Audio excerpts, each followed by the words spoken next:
What up, everybody? So check it out. Okay, I ended up getting an Epicenter for Christmas from my cousin. So there you go, Epicenter. Yay. Okay, it's installed. I do need to get the different PFM module for in this. So this comes stock with a 33 PFM module, which basically takes, it's like a subsonic filter. So this the PFM in here acts as the control module for it as a subsonic filter, so it can't drop below that. No matter what it does, your system can't drop below the PFM setting on here. It won't allow it to. So I need to move some jumpers in here too for voltage, and then I need to change that PFM to from a 33 to like a 29, something like that, maybe 27. I think 27 is like the lowest you can go on that. But my box is going to be tuned to 35, so having it at 33 would kind of defeat the purpose, because it's going to obviously have low end drop below the 35, you know, and maybe 30 is the lowest it can go, but 29 is pushing it right in that 30 range. So I'll probably just get the if they don't make a 29, I'll just do the 30. But if they make a 29, I'll get the 29, because I just think it's going to be, I think that is where my cutoff is going to be before the subs start to unload or bottom out. So I think that I would, anything below that 29 range is going to be too much, and I don't want to end up risking woodpeckering the subs, because that's never any good, and they end up damaging the bottom of the former for the coil, and then the coil scrapes, and then it ends up welding itself to the bottom of the magnet. Usually about 90% of the time it welds itself to the wall, and then the coil will just slinky. So anyways, I installed a voltage meter too in my dash. So I didn't have one in there to be able to monitor the front battery, and I wanted one in there. The back battery will be monitored by the LF audio wireless base knob. So I'll be able to see what that back battery is doing for the itty bitty, but the front one, I didn't have anything to monitor it with. There was like a cigarette plug that was in there. So what I did was I took that out for the cigarette lighter, and then I ended up putting in a voltmeter, and it only turns on if there's power to the vehicle.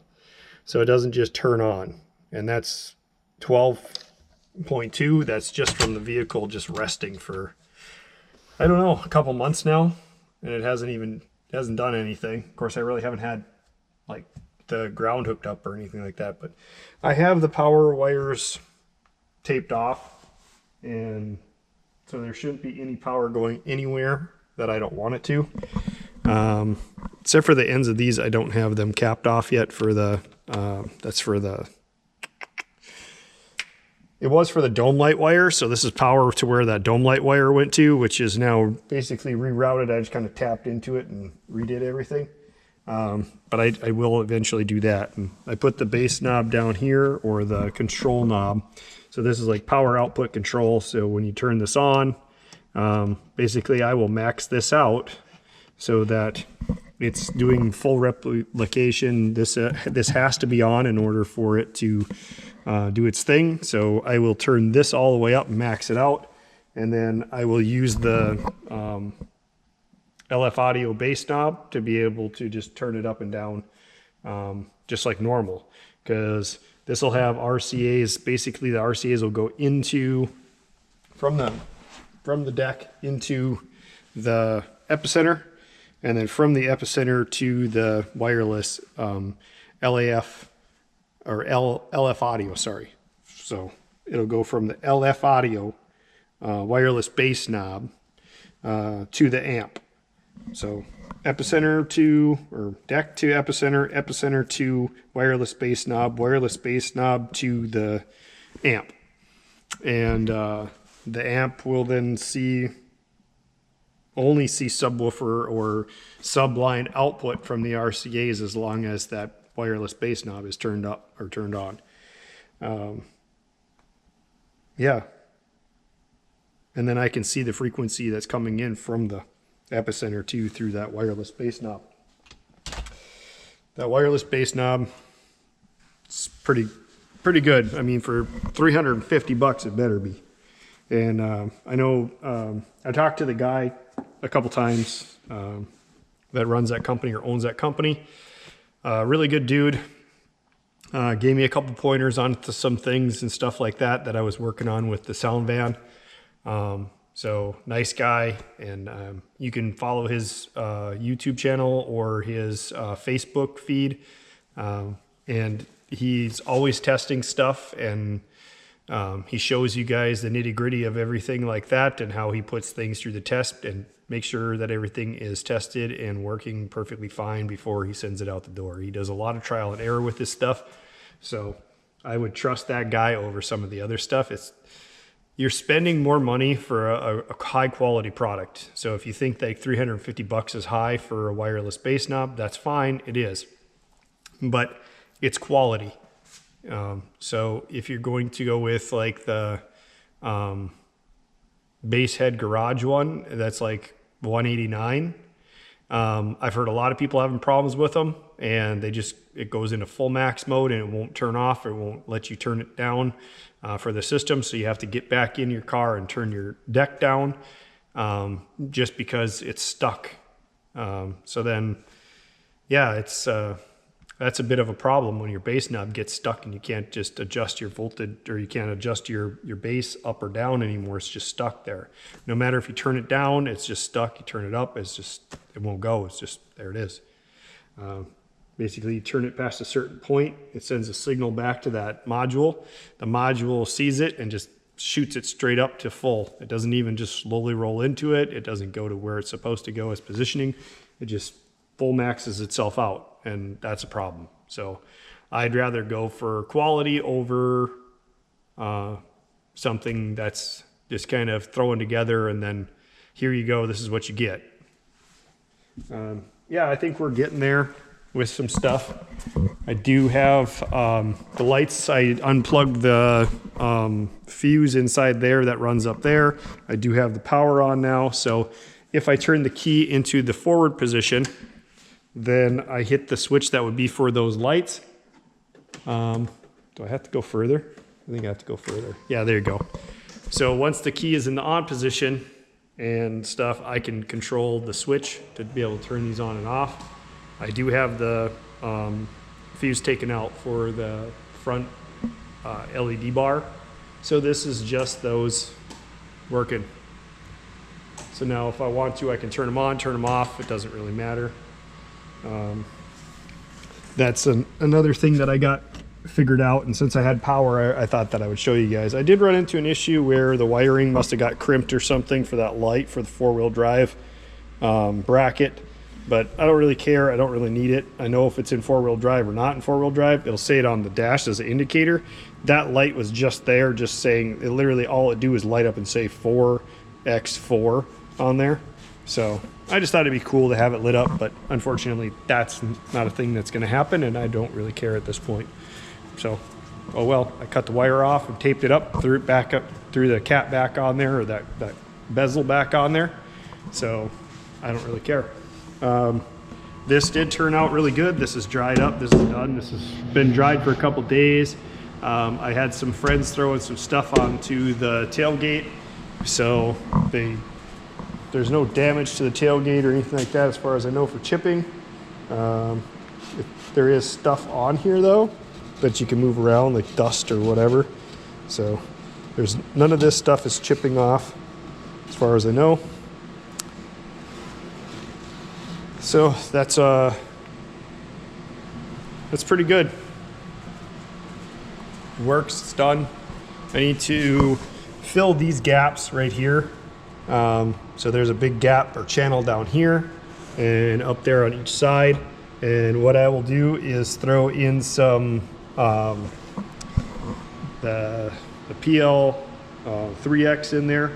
I'll just squeeze it in there and smear it flat with a putty knife. And once I do that, then that'll be sealed up and a little bit more sturdy even though that I don't really need that. People are asking me what I'm gonna do about like flex with this and all of that. I'm like, I don't really care.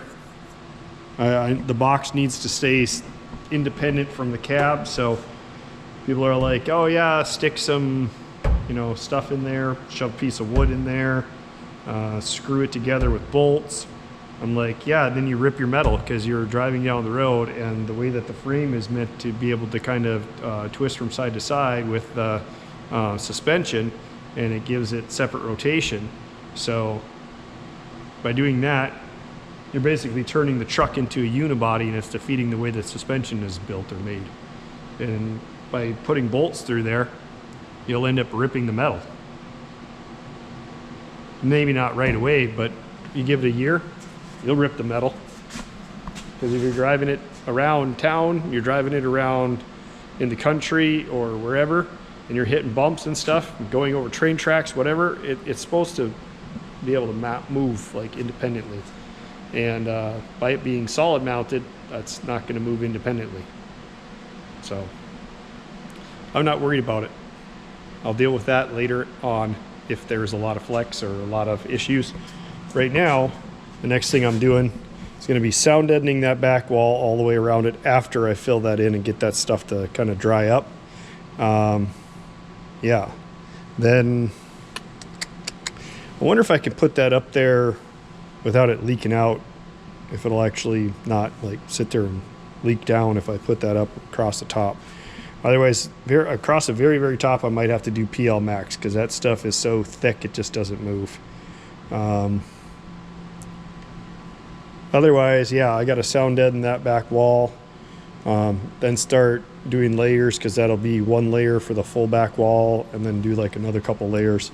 I don't know how sound deadening's going to like roll over that whole situation where the elephant foot was. So that's going to be a trial and error thing. And if I can't do it, then I can't do it. And then I'll just do sound deadening around it, I guess, and just leave that like it is. Because, yeah, that kind of elephant footed out and turned into a big mess. And I think that sound deadening doesn't like to stick to foam very well. So, yeah. Then I got a couple holes in the back I got to fill from when I was trying to drill through, I guess, to figure out positioning for that 4-aught run to run through the body down to the frame. So there's a few holes in the back here that I have to fill in. So while I'm doing this, I'll probably end up doing those and filling those in. Yeah, got to sound deaden all this stuff too. It's getting there slowly. Yeah, I got to order the battery for that. I got to order the battery for this. Got to order the wireless base knob. I got to get wood and start building the box and get some more roll-on bed liner to be able to roll the box pieces once I get them cut before I put them together and install them. Also, I have to get a floor mat for this. They make a drop-in rubber floor mat, and I'm going to have that down to the bed here before I end up drilling holes through everything, just because I want that to be stuck to the bed for vibration dampening purposes. So the box against this is just going to make this rattle. I could sound deaden it, but if I just put a rubber mat inside there and then bolt the box to the bed with the rubber mat between it, that should act as like a buffer, almost like sound deadening. So I don't have to sit and try to sound deaden over the top of all of this. Yeah, hopefully it doesn't need it. Yeah, I just hope that I don't get that much rattle out of it. Maybe. We'll see. We'll have to see when it gets there. I no longer have the deck. That was the Def Bonce deck. I traded a friend. He needed a deck. He said his other one kept shorting out and kept like just shutting. It would drop the volume, I guess, randomly. And and he'd reset it or whatever, and it would always have issues.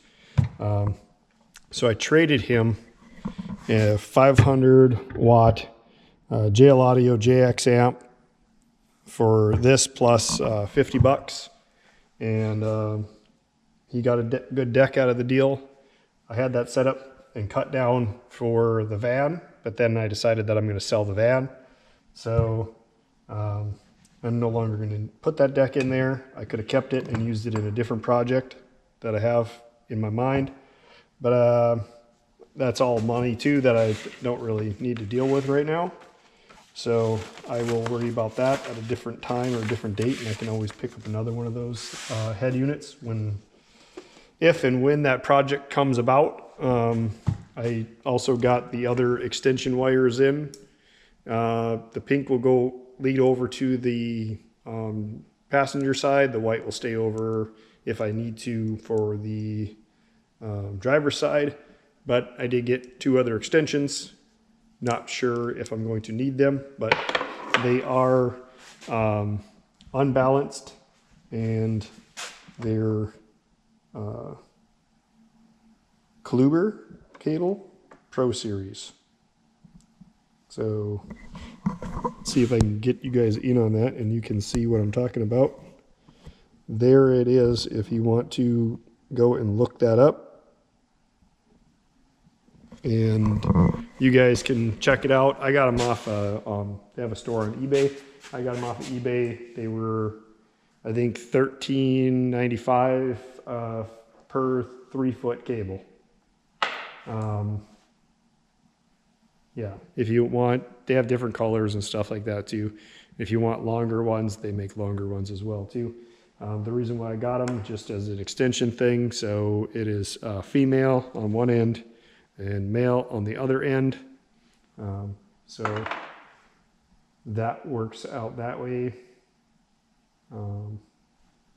Yeah, I did that because I have these 3-foot extensions, and these will hook up to the amp.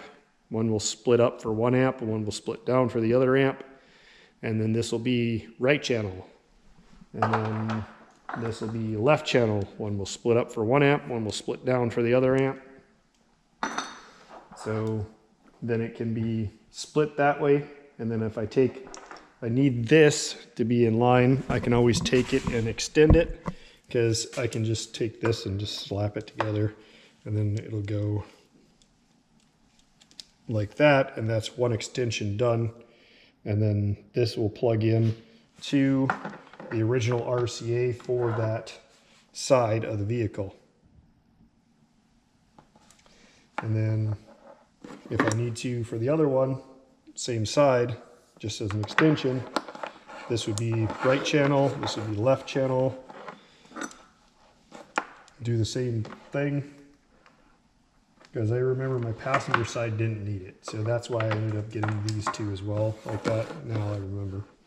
And so left channel, right channel, and then that'll get split off, left channel, right channel, and then these will head back to from the driver's side of the vehicle to the passenger side of the vehicle, because I don't know how far out the actual 4-channel wires will run across the vehicle. And so I don't have to run a massive amount across or anything like that. I can just wrap those up and then tuck them real nice off to the side or something, and then put these in there with like a wire loom across or something like that, just to kind of screw them down, make them look nice as they go across the vehicle. And it's a win-win for me, and I don't have to sit there and guess to what channel is what channel. But this is basically how that'll work out. And they're all premium wires, so the only problem is these are unbalanced, but I don't have to worry about that, because it'll be balanced out of the deck, and it's balanced out of the bass knob, and as well out of the audio control for the Epicenter. So having 2 cables on there that are unbalanced isn't going to be a problem. It's just that they're just straight RCA feed.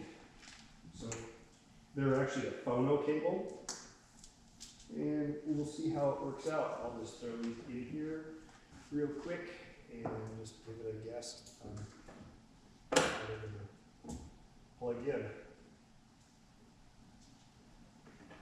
Oh yeah, for sure, that works. Let's tighten those up a bit. Maybe come back some with that. I think all in all, it's going to work out pretty well. I can get these all put in here right now, actually. They're just all good.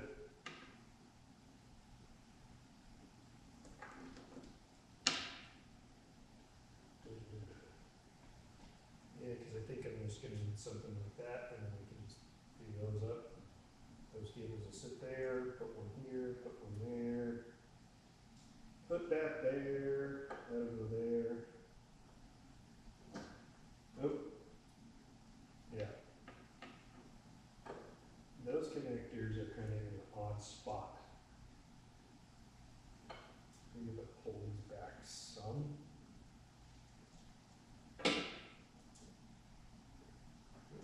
Split.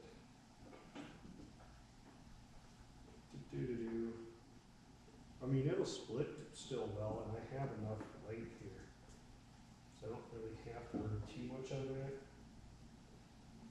I think if I take those and zip tie them that way, and then there, I think that I will be okay.